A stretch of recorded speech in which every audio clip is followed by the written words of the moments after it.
యొక్క సారం రహస్య విద్య అంటారు. అడిగిన వారికి మాత్రమే చెప్పాలి. నేను నీకు శిష్యుణ్ణి అని శరణాగతి పొందినటువంటి వాడికి మాత్రమే చెప్పేటటువంటి, గురువు యందు విశ్వాసము కలిగినటువంటి వాడికి మాత్రమే చెప్పేటటువంటిది.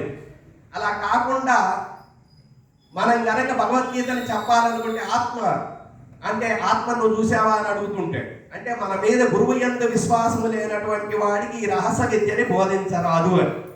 అందుకని భగవద్గీత శ్రీకృష్ణుడు పుట్టినప్పుడు యదువంశంలో పుట్టినటువంటి వాడే ఆ గోనుకులంలో ఎవరికైనా చెప్తావా అని ప్రయత్నం చేశాడు. కానీ అక్కడ అడిగిన వాడే లేడు. ఒకవేళ విన్నా వాడికి సామర్థ్యం లేదు. విని ఉండాలి, సామర్థ్యం కలిగి ఉండాలి, దాన్ని ఆచరించగలిగి ఉండాలి. అలాంటి వాడికే చెప్పాలి ఈ భగవద్గీత. అలా ప్రయత్నం చేశాడు. కానీ అక్కడ యాదవ కులంలో ఎవ్వరూ దొరకల. పోనీ కాలాంతరంలో భీష్మాచార్యుడికి చెప్తామా అంటే ఆయన కూడా ఏం అడిగేటటువంటి ఉద్దేశంలో లేడు. పోనీ ధర్మరాజుకి చెప్తామా అంటే ఆయన రాజకార్యంలో ఎందుకు ఆయన నిమగ్నుడై ఉన్నాడు. ఈయన ఈ విషయాన్ని ఎందుకు చెప్పాలనుకుంటున్నాడు అంటే అసలు వాస్తవానికి భగవద్గీత అనేటటువంటిది కృతయుగం ఆరంభక ముందే ఉంది. అదే విషయాన్ని ఇందులో కూడా చెప్తాడు 4వ అధ్యాయంలో. ఇమం వివస్వతే యోగం ప్రోక్తవాన్ అహమవ్యయం వివస్వాన్ మనువే ప్రాహ మనురిక్ష్వాకవే ద్రవీత్ అన్నాడు. అర్జునుడితో చెప్తాడు, అయ్యా ఈ భగవద్గీత నేను నీకు చెప్పేటటువంటిది ఇంతకు ముందు లేకపోలేదు.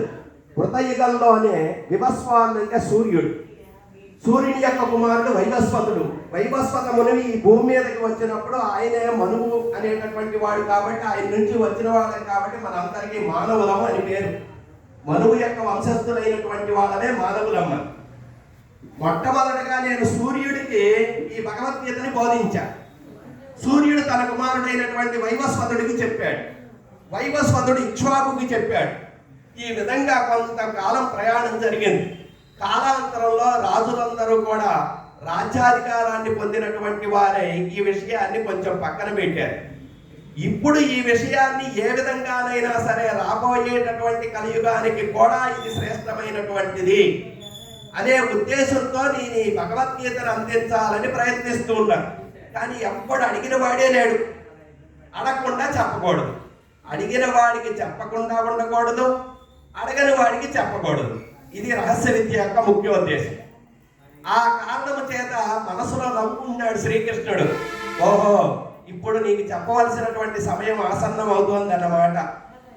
బాగా ఇనుము కాల్చినప్పుడు మాత్రమే దాని మీద కొట్టే దెబ్బలతో ఇనుముని వంచవచ్చు. ఆ విధంగా నవ్వుకుంటూ మనసులో సరే కదా అని అనుకుంటున్నాడు. అప్పుడు అర్జునుడు అంటున్నాడు, అయ్యా నేను ఈ విధంగా యుద్ధం చేయలేను, ఈ రక్తపు కూడు నాకు వద్దు అని చెప్పడం జరిగింది. దాన్నే అర్జున విషాద యోగంగా 1వ అధ్యాయంగా ఇందులో కీర్తించాడు.